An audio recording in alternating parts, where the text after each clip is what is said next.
Welcome back, everyone. I'm Jim Clancy. It's time to take you to the global exchange, where we introduce you, the people, and to the places paving the way forward in the world's emerging economies. China's one-child policy has forced many families there to think of new ways to try to care for the elderly. John Defterios tells us the American concept of senior living may be just the solution.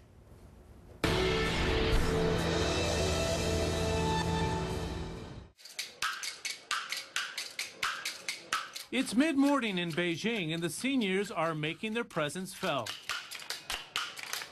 Whether it's a Tai Chi routine or taking over a park table for a robust hand of cards.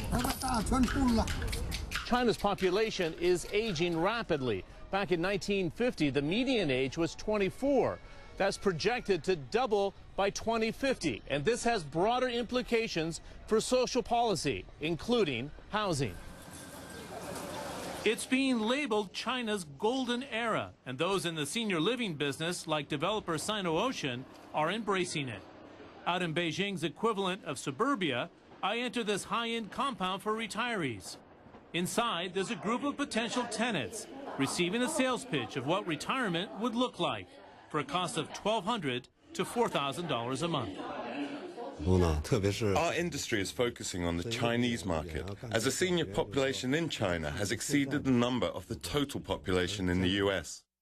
The senior living business is born out of China's one-child policy, with siblings migrating to urban centers in search of higher wages.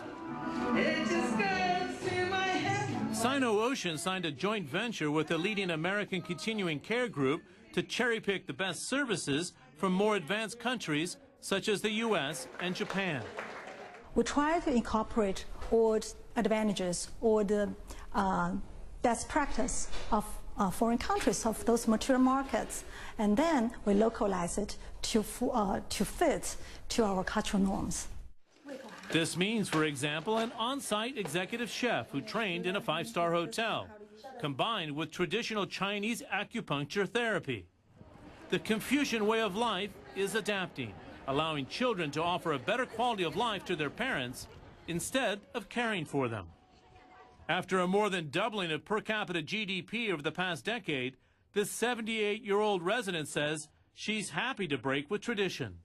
It's true that traditional culture in China thinks that parents should live with their kids when they age.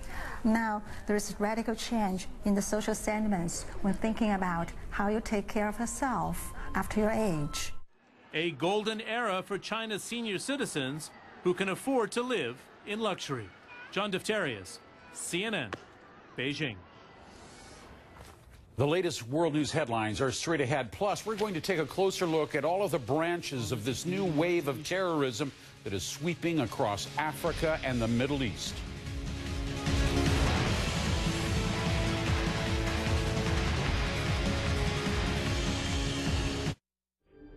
One square meter in association with Emaar. Inspiring lifestyle today.